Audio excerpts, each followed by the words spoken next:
बिस्मिल्लाहिर्रहमानिर्रहीम। मोहतशम नाज़रीन व सामीन, अस्सलामुअलैकुम वरहमतुल्लाहि वबरकातुहू। नाज़रीन इकराम, लास्ट वीक की ऑल एपिसोड्स में आपने तफसीरुल कुरान सुनी। अल्लाह ताला के फ़ज़्ल व करम से हमने सूरह बकरा की 189 आयत पर बात कर ली थी। और नाज़रीन इकराम, इस हफ़्ते की तमाम एपिसोड्स में फिर से आप तफसीरुल कुरान ही सुनेंगे। नाज़रीन कराम, इसके बाद से हम नेक्स्ट वीक या उससे नेक्स्ट वीक से कोशिश करेंगे कि अपनी पुरानी वाली रूटीन पर जो हमारी चल रही थी वीडियोस की, उसी पर वापस आएँ। तो इस हफ़्ते में दोबारा तफसीरुल कुरान पर ही बात करेंगे। और आज का जो हमारा मौजू है, इस मौजू में हम सूरह बकरा की आयत नंबर 190 से लेकर 195 तक डिस्कशन करेंगे। तो आइए बिना टाइम वेस्ट किए अपने इस मुनफरिद से मौजू की जानिब बढ़ते हैं।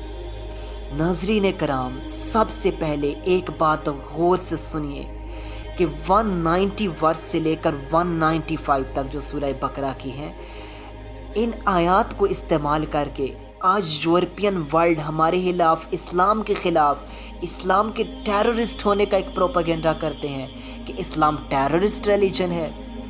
तो इन आयात के लिए हम सब के लिए ज़रूरी है कि इन आयात के बैकग्राउंड को, इन आयात के पस मंज़र को, इन आयात को हम बखूबी समझें। इनका जो कॉन्सेप्ट है वो अपने जहनों में क्लियर करें। तो आइए अपने इस मौजू की जानिब बढ़ते हैं। और सबसे पहले आयत नंबर 190 की बजाय आयत नंबर 194 के मौजू पर पहले डिस्कशन करेंगे, ताकि ये हमारे लिए मौजू समझना आसान हो सके, ताकि ये डिस्कशन हमारे लिए समझनी आसान हो सके। तो आइए आयत नंबर 194 की तफसीर पर, उसकी एक्सप्लेनेशन पर बात करते हैं। नाज़रीन कराम, 6 हिजरी में जब रसूल करीम सल्लल्लाहु अलैहि वसल्लम 1400 सहाबा कराम को साथ लेकर उमरा के लिए गए, लेकिन इस दौरान कुफ़ार ने इन्हें मक्का में जाने से रोक दिया और ये तय किया कि आइंदा साल मुसलमान 3 दिन के लिए आएंगे और उम्रे की गर्ज से मक्का में रहेंगे। ये एग्रीमेंट उन्होंने किया। और यहाँ एक बात आप जहन में रखिए कि ये जो महीना था, ये हुर्मत वाला महीना था।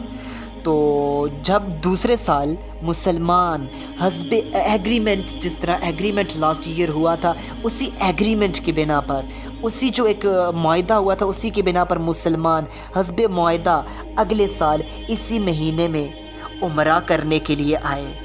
जब उमरा करने के लिए मुसलमान रवाना होने लगे तो उन्होंने जहन में ये बात आई कि लास्ट टाइम जब कुफ़ार ने हमारे साथ जो सलूक किया था, हमें मक्का में इंटर नहीं होने दिया, हमारे साथ जिस किस्म का सलूक किया था, तो अगर इस बार भी वो हमारे साथ इस तरह का सलूक करते हैं तो हम उनके साथ कोई क़िताल, कोई जहाद तो कर नहीं सकते।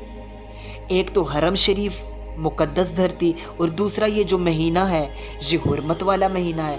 तो मुसलमानों के जहन में ये इश्काल था कि हम उनसे जहाद या क़िताल तो कर नहीं सकेंगे अगर उन्होंने उस एग्रीमेंट की दोबारा से खिलाफ वर्जी कर दी। इसी मौके पर मुसलमानों की इस टेंशन को दूर करने के लिए सूरह बकरा की आयत नंबर 195 का नज़ूल हो जाता है।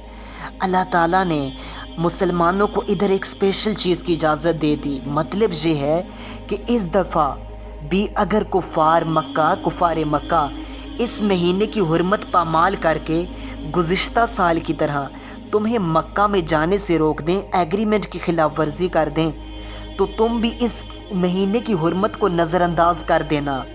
तुम भी इस महीने की हुर्मत को नज़रअंदाज कर दो और उनसे भरपूर मुकाबला करना।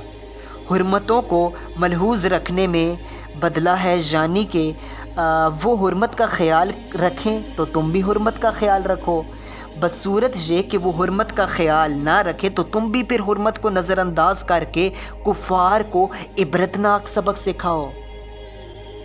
अब इसके बाद हम आयत नंबर 190 के तफसीर पर डिस्कशन करते हैं। तो नाज़रीन कराम, जैसा कि हमने अभी 194 आयत की रोशनी में बात की कि मुसलमानों को जंग की, उनसे जहाद की इजाज़त दे दी गई, तो इधर एक बात हमेशा याद रखिए कि इस आयत में 190 आयत की नज़र में पहली मर्तबा इन लोगों से लड़ने की तो इजाज़त दी गई जो मुसलमानों से आमादा क़िताल रहते थे, ताहम ज़्यादती से मना फरमा दिया गया। आज यूरोपियन वर्ल्ड इन आयात को इस्तेमाल करके इस्लाम के टेररिस्ट होने का वो प्रोपेगेंडा करते हैं ना, तो यहाँ से मुसलमानों को ज़्यादती से मना भी फरमा दिया गया है। لڑنے کا تو صرف ان سے کہا گیا تھا نا اس وقت. آپ اس وقت کے ذرا حالات اپنے ذہن میں ذرا تصور کیجئے کہ حالات کیسے تھے. وہ مسلمانوں کو عمرے کی غرض سے مکہ کی طرف نہیں جانے دے رہے تھے, تو پھر یہ حکم آنا تو لازمی تھا نا. ظاہر ہے اب عمرہ کے لیے جانے نہیں دے رہے, اب ایگریمنٹ کی اگر وہ خلاف ورزی کرتے ہیں, اوپر سے حرمت والا مہینہ بھی ہے, تو اب مسلمان کیا کریں. تو اس صورت میں جہاد کا حکم ہی آنا تھا. لیکن اب ویسٹرن ورلڈ جو یورپین ورلڈ پروپیگنڈا کرتی ہے, اس کا بھی بہترین جواب دے دیا گیا کہ تم زیادتی نہیں کرنا. زیادتی سے منع فرما دیا گیا. اس کا کیا مطلب ہے زیادتی؟ اس سے مطلب تھا کہ عورتوں, بچوں اور بوڑھوں کو قتل نہ کرنا جن کا جنگ میں حصہ نہیں. اسی طرح درخت وغیرہ جلا دینے سے بھی منع فرمایا, اور جانوروں کو بھی بغیر مصلحت کے مار ڈالنے میں زیادتی ہے, ان سے بچا جائے. ان تمام چیزوں سے, ان زیادتیوں سے بچا جائے. ناظرین کرام, جیسا کہ مکہ میں مسلمان جو کہ آپ کو معلوم ہے کہ کمزور تھے, اس لیے کفار سے قتال ممنوع تھا. ہجرت کے بعد مسلمانوں کی بہادری اور قوت مدینہ میں جمع ہو گئی, تو پھر ان کو جہاد کی اجازت دے دی گئی. ابتدا میں آپ صرف انہی سے لڑتے جو مسلمانوں سے لڑنے میں پہل کرتے. اس کے بعد اس میں مزید توسیع کر دی گئی, اور مسلمانوں نے حسب ضرورت کفار سے ان کے علاقوں میں جا کر بھی جہاد کیا. قرآن کریم نے لیکن زیادتی سے منع فرمایا ہے. اسی لیے رسول کریم صلی اللہ علیہ وسلم نے اپنے لشکر کو تاکید کرتے ہوئے فرمایا کہ خیانت, بدعہدی اور مسلح نہ کرنا. نہ بچوں, نہ عورتوں اور نہ گرجا گھروں میں مصروف عبادت میں درویشوں کو قتل کرنا, اس چیز سے منع فرمایا. اس طرح درختوں کے جلانے اور حیوانات کو بغیر مصلحت کے قتل کرنے سے بھی منع فرما دیا گیا حدیث کی روشنی میں. ناظرین کرام, مسلمانوں کے لیے اسپیشل اجازت دے دی گئی کہ جس طرح کفار نے تمہیں مکہ سے نکالا تھا, اسی طرح تم بھی ان کو مکہ سے نکال باہر کرو. چنانچہ فتح مکہ کے بعد جو لوگ مسلمان نہیں ہوئے, انہیں مدت معاہدہ اس ایگریمنٹ ختم ہونے کے بعد وہاں سے نکل جانے کا حکم دیا گیا. یہاں فتنے سے مراد شرک و کفر ہے.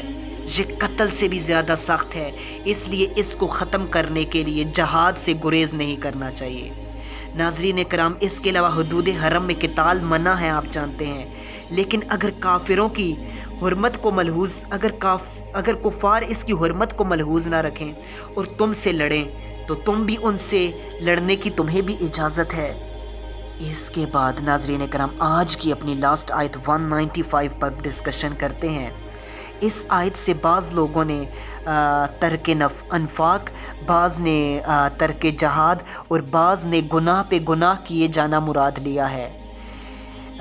ان ساری ہی صورتوں میں ہلاکت ہے. جیسا کہ آپ دیکھیں کہ اگر ہم جہاد چھوڑ دیں گے یا جہاد میں اپنا مال صرف کرنے سے گریز کریں گے, تو یقیناً دشمن مضبوط ہو جائے گا, دشمن قوی ہو جائے گا, دشمن ہم پر حملہ آور ہو جائے گا, ہم پر غالب ہو جائے گا. جہاد کے بغیر ہم کمزور ہو کر رہ جائیں گے, اور نتیجتاً تباہی ہی ہے. آج آپ دیکھ لیں کہ جہاد کا کنسیپٹ ہمارے معاشرے سے کس طرح نکالا جا رہا ہے. آج ذلت, رسوائی ہمارا مقدر نہیں بن چکی. وجہ کیا ہے؟ ہم نے جہاد کو نگلیکٹ کر دیا, ہم نے جہاد کو ہی اگنور کر دیا. اللہ تعالیٰ سے دعا ہے کہ اللہ تعالیٰ ہم سب کو قرآن کریم کے احکامات پر عمل کرنے کی توفیق عطا فرمائے. وما توفیقی الا باللہ.